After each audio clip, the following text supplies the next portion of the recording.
got to admit, Corny, that I look ready tonight.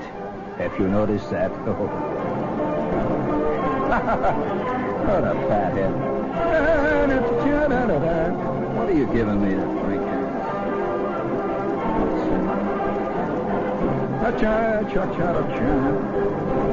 You want to buy a duck? All right, now look. Now let's set the scene. Have you ever in your life it maybe happens 2 or 3 times in a guy's life, where he is suddenly plunged into what could be almost described as a peculiar, inverted fantasy, nightmare, impenetrable scene that looks so much like something that he has maybe seen before, or imagined before, or dismissed before, that he can't believe it. All right, listen carefully then. Here's the scene now. This is a true story. Now, I'm not going to give you any preface as to how this happened, because how it happened is too long, and that would take 4 more quarto volumes to get into it. Because these scenes, it doesn't matter how it happens. It has happened. There you see me, your old friend, me. There you see me, and I am now sitting on the floor of an apartment in the heart of Paris. You got the scene? I'm sitting on the floor, scrunched down, and we are all gathered around a low marble coffee table that looks like it's at least 400 years old. And on the wall are these ancient stained French prints. It is an apartment of almost exquisite sensibility, of almost painful civilization, you know? It's that kind of apartment where you feel that the taste is so muted and so quiet, so casually calculated, and yet so long drawn out in an infinite number of mirrored walls and years that go back to perhaps the even beginnings of the French people that one does not question. A terrazzo floor. And I'm sitting down with my knees cracking, you know. The first thing you begin to notice about the truly civilized Frenchmen is they're little. They're little people. You've noticed this, Corny? Little, natty people. Their suits all are kind of cut in at the waist. They have little thin pants. And they wear sparkling white shirts, little thin ties. And all of their hair is very thin on the top. I've noticed this among hundreds of the truly, you might say, the end line of decadent families. And I am sitting down on that floor, that terrazzo floor, and I am slowly spooning Iranian caviar, a dark, gray, succulent caviar, on thin French bread. I am squeezing the lemon on it, and I'm with a group of people who are total strangers to me. And finally, the man who has brought me here, who is a young French count, arises at his apartment, which is only perhaps a spit and a half distance from the Arc de Triomphe, right in the heart of Maurice Chevalier country. He gets up and moves to the record player, and a moment or two later, we begin to hear the sound of Spanish guitar music filling the apartment. My friend Renaud has put on his record player, his Columbia 360 record player. And sitting across from him in this little soiree is his wife, Felice. And next to her is Gerard. Gerard, a tall, thin, aesthetic, a kind of epitome of French taste, a young up-and-coming avant-garde, and yet with touches of the Gothic interior decorator and architect from the Sorbonne. And next to him is his wife, Colette. Oh la la, Colette. Colette, the epitome of the French girl, of the true, let's say, the sexy lady de la maison, the sexy lady of the house. And next to her is a Corsican, a tall, thin, languid Corsican named Philippe.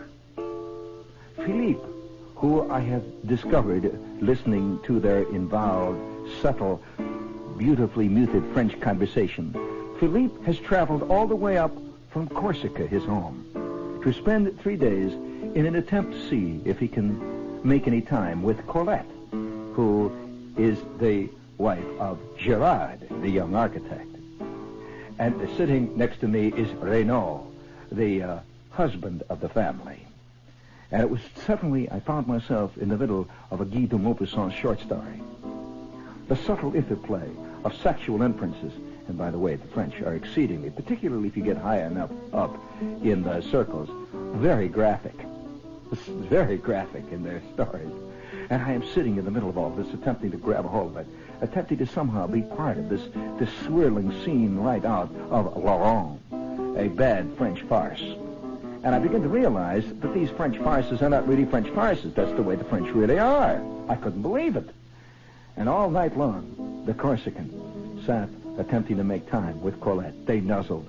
He nibbled her ear. And all the while, Gerard, her husband, paid not the slightest attention. It is just Colette's little game. And later he said that to me.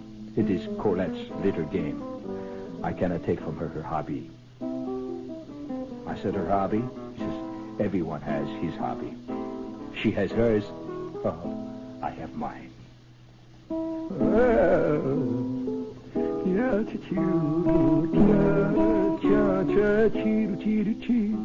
I have never felt more like a man from the great frontier plains than I felt that night.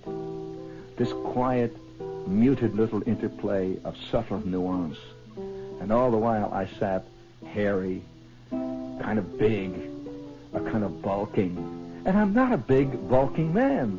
But in this company, I was a big, bulking, hairy man. I felt somehow that I had been transmuted into King Kong among the Lilliputians, among these little Napoleonic prints hanging on the wall. And about 10 minutes after the last smidgen of caviar had disappeared and the first bite of cold chicken was beginning to be enjoyed by the company, a little French bread and a subtle Alsatian wine, the company began to warm to its task of civilized interplay, the intercourse of subtle minds. Now, hold it there, Corny. Now, just a minute. I'll give you another cue. Let's hold it there for a minute. See. Now you got the scene. Well, this was in Paris, and I have been in Paris many times, but I've rarely been in Paris the way I was 2 weeks ago. And you've heard a lot about Paris. You know, so many people talk about Paris. There's more movies about Paris, and they're all cliches, I find.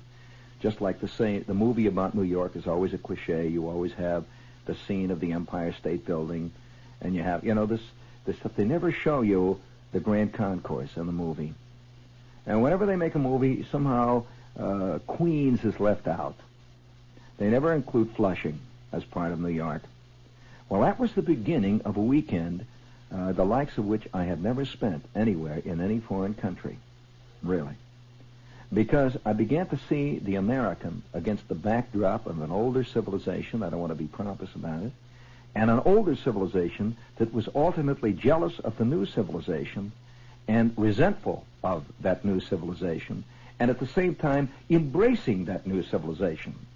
And so after we had finished the last bit of chicken, the little poulet, after we had sipped the last of the Alsatian wine, vin ordinaire, we were out on the dark streets of Paris, whistling through the night in two French automobiles of particular anger, whistling through the darkness on our way towards what Renaud described to me. He says, I wish to show you some of the life American. This is American life. It's very hip. And we Parisians have many things which are very much like the American. And we wish to show you that. I wanted to see what they considered an American life. He says, how would you like to go to the drugstore? I says, the drugstore? It never would occur to me in America to say to my friends, how about going to the drugstore with me? And he says, the American drugstore.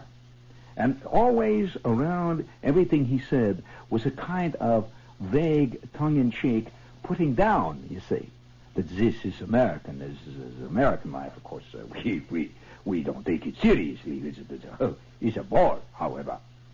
And so we arrive at, I wonder whether, do any of you know what is currently, right now, the big topic of conversation? The big topic of conversation in Paris, and indeed all of France. I mean, other than anything political, what everybody really is talking about. Wherever you go in a cocktail party, you hear this. Wherever you go, where 6 people gather to wait for a bus, somebody will mention it. And wherever you go, you ride down a great boulevard or the Place de la Concorde, everywhere you look, you see great posters talking about this. And in spectacular colors, magnificent design, wherever you go. And he says to me, I shall take you tonight to show it to you. And so we head out into the French countryside to see what the French consider part of the American way of life. And it really is about as American as, let's say, an average weekend on Mars would be like. It bears no relation. You know what I found in my world travelers, for what it's worth? That anything that the people in the neighborhood, in any country, wherever you go, wherever I've gone, whatever they relate to modernity, whatever it is modern, and they vaguely don't like it, they ascribe to America. Even if there's nothing at all in America remotely like this, that whatever a Frenchman does not like about the new France, he says is American. Even though, I mean, it's nothing, it's their own brand of 20th century insanity. Somehow, the world has discovered a fantastic scapegoat. That if the kids break the windows along a string of shops, that is because they have been seeing the American movie. They are attempting to be like the American beatnik. It's all, and yet whatever they like, they ascribe, of course, to themselves. And so we go whistling out through the darkness. I was having a fantastic time because immediately I began to dig them, they began to dig me, and they began to open up to me. And pretty soon, one of the worst insults you can ever get as an American, at least to me, is when they turn to you and say, "Oh, yes, but of course you are not the ordinary American." Somehow implying, of course, that all Americans are slobs and idiots, fools and knaves, but you are the different one. Now, on the other hand, I then began to do the opposite to them. I said to Renaud, "But of course you are not the average Frenchman." The average Frenchman, he spit on the street. He throws the beer cans out on Place de la Concorde. He drives like he is an idiot.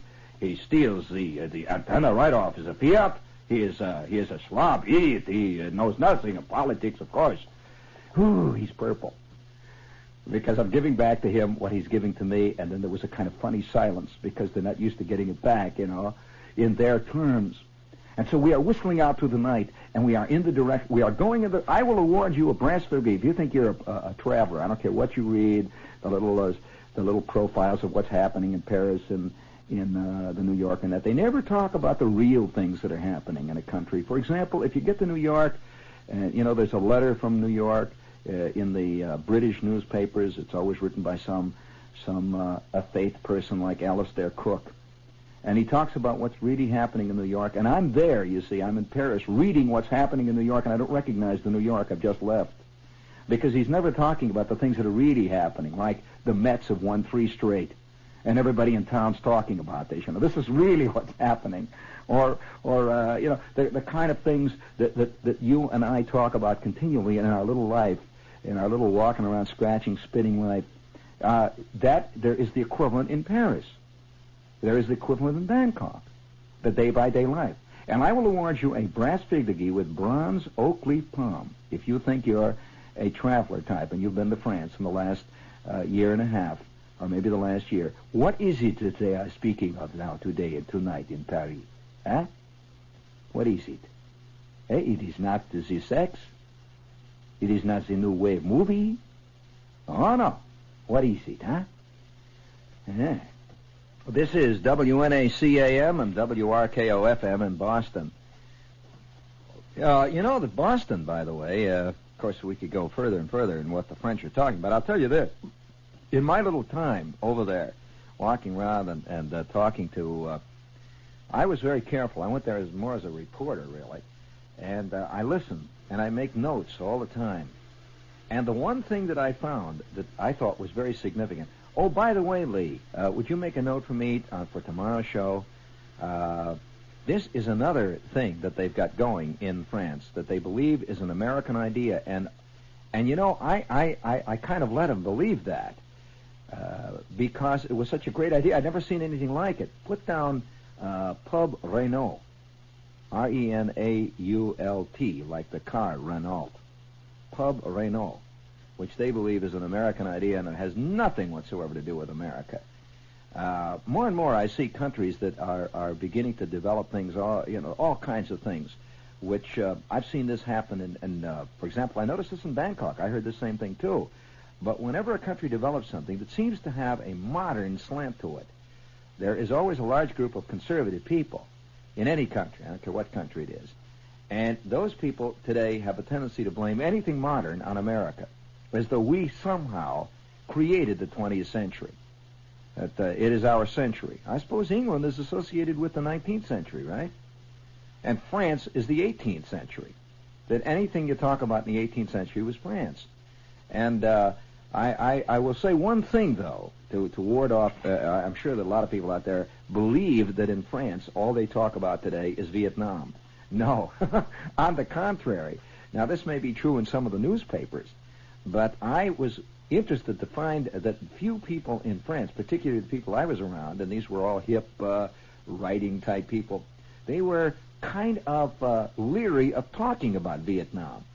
The reason being, of course, or one of the reasons anyway, let's face it, France was in Vietnam for a heck of a long time. I believe 8 years they were in Vietnam, and in those days it was called Indochina. And so France is a little funny about it. They're ambivalent about it. On the one hand, they remember their experience there, and they were there for a long time. Of course, they were lucky. They were there before people began to use the word imperialism and all that so loosely. And the people of France escaped that particular brush, but they're very careful. They don't want to say anything about it. In fact, one of the very few times that it came up, somebody says we sympathize with you, of course, the problems with Vietnam. And I couldn't tell whether he was for or against or what he felt. But I know one thing, he was ambivalent. I don't think he knew what he felt. And that's probably the essence of most of the world. You know, it's so easy for people to take sides and be very adamant about it.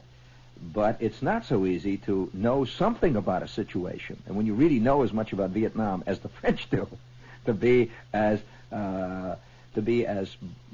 I suppose you might say, didactic about it as most American hippies are, or people who write editorials quite often are. French know too much about that world, that particular part of the world, to be as a snap judgment as you find that they're not as quick to judge the Americans as the Americans are, who don't know anything about the Middle East, or about that part of the world, the Asiatic subcontinent. The world of Vietnam, the world of Thailand, that whole world of the it's the peripheral Orient. Not that we know anything about the Orient either, but I found some wild discussions going on that I had never heard about until I got to France. You know, I found for one thing that their view of what is good in America, and I'm talking about. Let's take from the standpoint of movies, an example of that. Because movies are kind of a universal currency today. I think movies today have moved into the void that used to be occupied by music. There was a time when, say, a man like Beethoven was universal currency. He would be heard everywhere. Wagner, the great musicians of the 17th, 18th, and 19th century. Of course, that sort of drifted off now and disappeared. You know that when I was there, the Met had just opened. The Metropolitan Opera came to Paris. Did you know about that?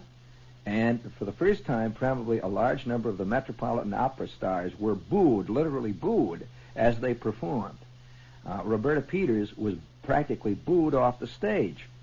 Well, there was one line that was more or less the reality line in the whole review of that night. Way down at the bottom, the French reviewer suggested that perhaps this was because of anti-American feelings. In other words, it didn't have much to do whether or not she was singing well or not. It was American. You know, somehow, when you see this kind of breakdown of communications, when people will boo things just because they don't like, or something that's going on in the world, this is a sad commentary on the critical mind and the human ability to hate. It's very, very close to the surface always. And I was there that day. Another thing too that they had taken, speaking of insane projects. A thing opened in Paris that night, the first night I arrived. Some choreographer had taken Beethoven's Ninth Symphony, and he had choreographed it, the whole symphony, so that it was performed in this gigantic sports palace. It had an entire symphony orchestra on stage and 270 dancers, all done in the round. If you can imagine this tremendous operation, there were thousands of people there. And it was one of those gigantic things which you could never do in America because, first of all, you got to pay performers in America. And a lot of performers work practically for nothing in places like France. And they even said that. They said that you should go to see this because this is probably a one-time shot. And to do Beethoven's Ninth Symphony in the round with a symphony orchestra up there. And they had a real symphony orchestra, too. It was not just a little skeleton orchestra. It was 109 pieces, as a matter of fact. 270 dancers. And they had about 25 actors reading different portions of Schiller's poetry that boomed out over PA systems, and they had it lit. They had gigantic lights, and they had all kinds of movement going on. And this is the sort of thing that occasionally pops up in France, which gives France a kind of artistic excitement that you don't find anywhere else in the world. But do you know that in France, I found out that most of the things that the Frenchmen like in American movies are the very things that American intellectual film hippies hate. For example, the number one thing that they all are digging over there is Jerry Lewis films. I'm talking about the French hippie. And you know what the next one is? Elvis Presley. Wow. It makes you wonder what the critical taste is, you know. Exotic or what? And let's one more note. I am going to be out at Yankee Stadium this Saturday. I will be at that, I would say, about 15 minutes past 12. And I want a few of you out there so that when I step up to the plate and the PA announcer says before, what a feeling, boy, when it's echoing from one end of the stadium to the other. Now stepping to the plate, number 11, playing third base, Shepard. Number 11, Shepard. I want to hear just one little cheer. One small little cheer, like go, go, you know, or something. All right, let's return to reality. Give me a little of that music there. It's very hard to know where reality stops and the dream begins, you know, in this world. In fact, there's a great deal of question as to whether they do stop. In fact, there is a question now, philosophically, whether either of the terms are valid. Reality and dream. Yeah.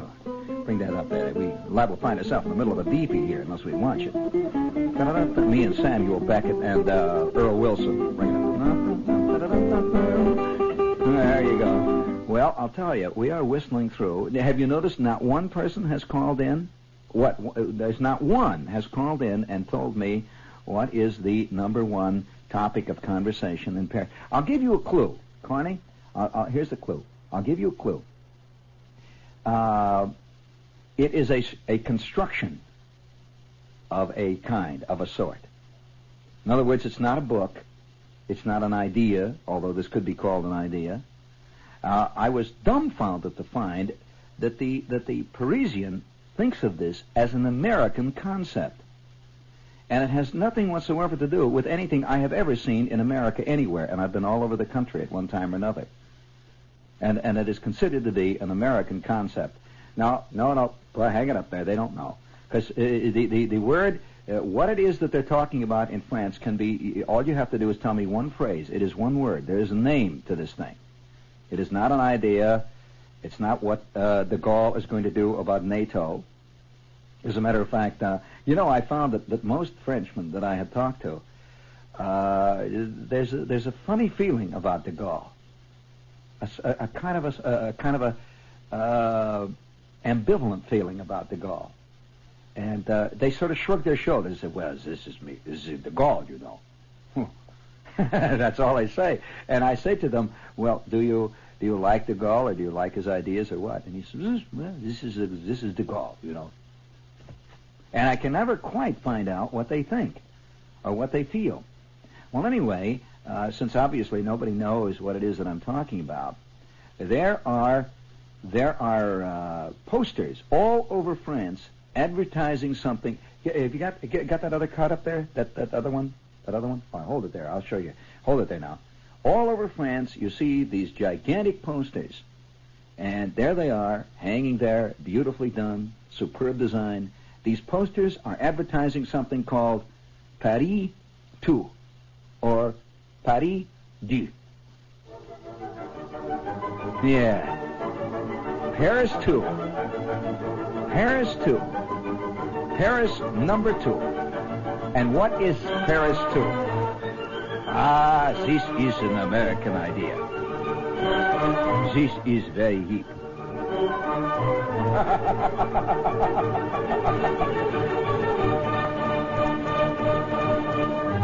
You know, I'm a little surprised to find that every morning, as I stood before my mirror and shaved in the heart of Paris, with my little transistor radio on, listening to FM, all up and down the dial, I heard American folk singers named Red Foley.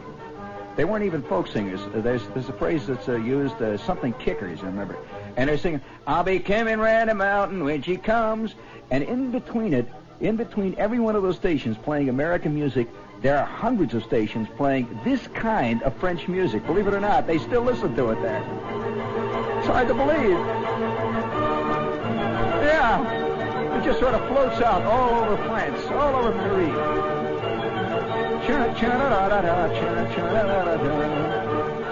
And I am sitting out on the sidewalk at Café Francois, enjoying an aperitif, and the sounds of Offenbach rise. I'm the greatest sidewalk sitter that you ever saw in your life. This is the way to leave.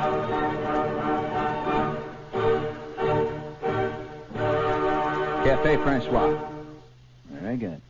Now, I'll tell you, it's no use to call any longer because I've already told you that the number one conversation in Paris is Paris 2. Now, what is Paris 2? Well, it's hard to explain it because there isn't really much of a parallel in America to it, even though in Paris there is the myth going around that it is an American idea. And as we drew closer to it, it looked like we were approaching Disneyland, a kind of Disneyland. And it's way out in the French countryside somewhere. We drove up and down through the lanes and past little villages and through tiny streets with walled houses until suddenly we burst out on a hillside, and there it was, Paris 2. How can I describe Paris 2? Well, I think I will begin to say that they think it's an American housing project.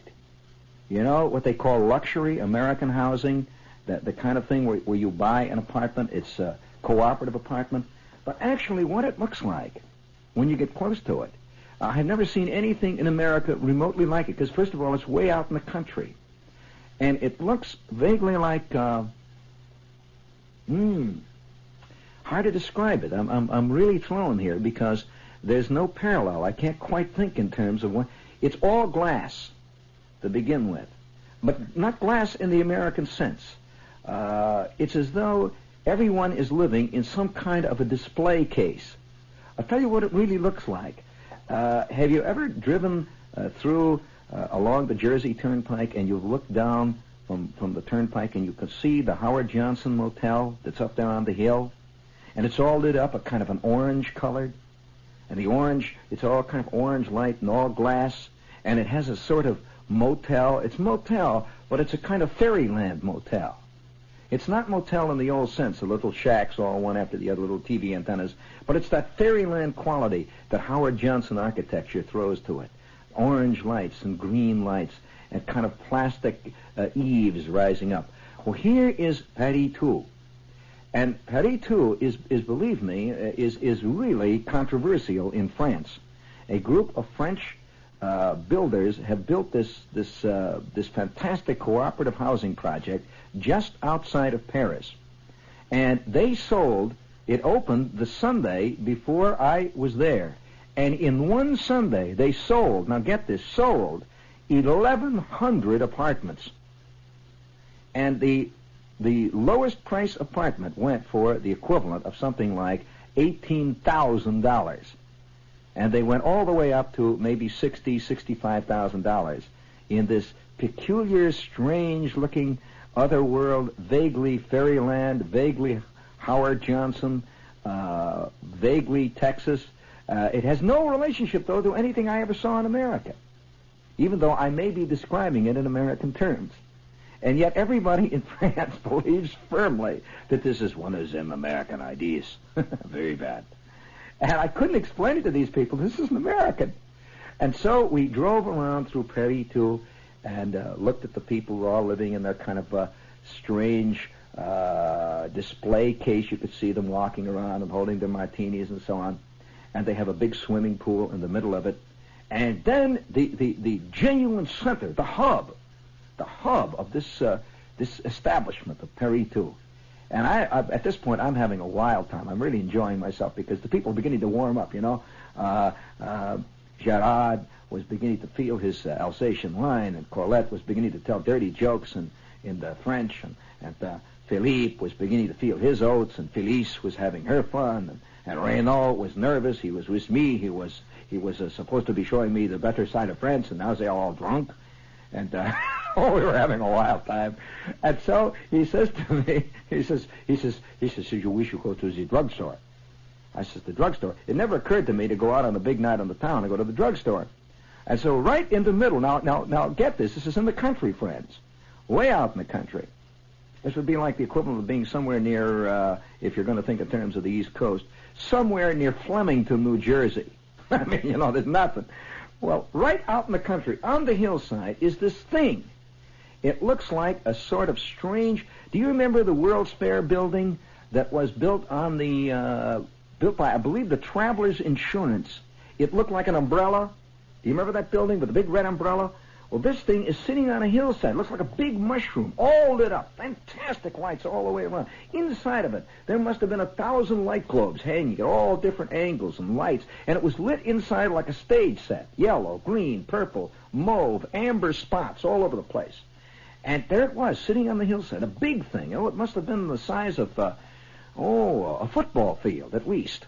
A big thing, right there on the side. I couldn't figure out what it was. He says, this is the drugstore.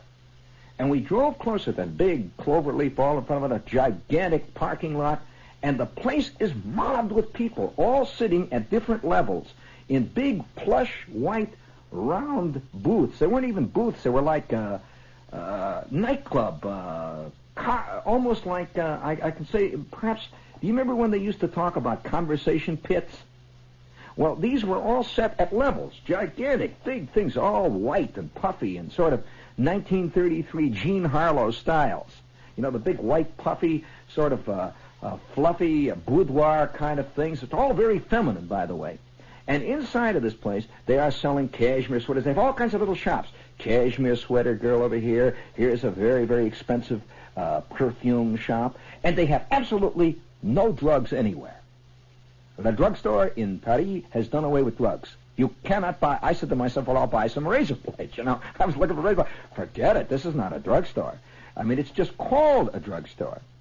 And all the lights. And the place is blaring. You can't... It's throbbing with rock and roll music. And everyone is quietly sitting. Nobody's dancing or anything. It's not a discotheque. But they're all in these conversation pits. And these French waiters are hurrying back and forth, up and down, and they're bringing frozen oranges, and they're bringing pressed duck, and they're bringing this magnificent food and ice cream and the whole business. And we sat down in this thing. I've never seen anything in my life like this. And we sat down, and Gerard turns to me, Gerard, the architect, and he says, "This is the sort of things which I think has made the American not very well liked anywhere. This kind of American thing we have here. He says, this is fun to go to, but this is not French." I said, "That's not French. Are you kidding me? French?" I don't know what it is, Gerard, but it ain't American. He says, oh, come, this is American. This is an American drugstore. I said, no, this is not like Liggett's. This ain't like Walgreens. This is like no drugstore I've ever. I've been in the drugstores out on the West Coast. I've been in the Schwab's in Hollywood. Nothing like this. There is nothing remotely like this. And we spent an evening in the drugstore.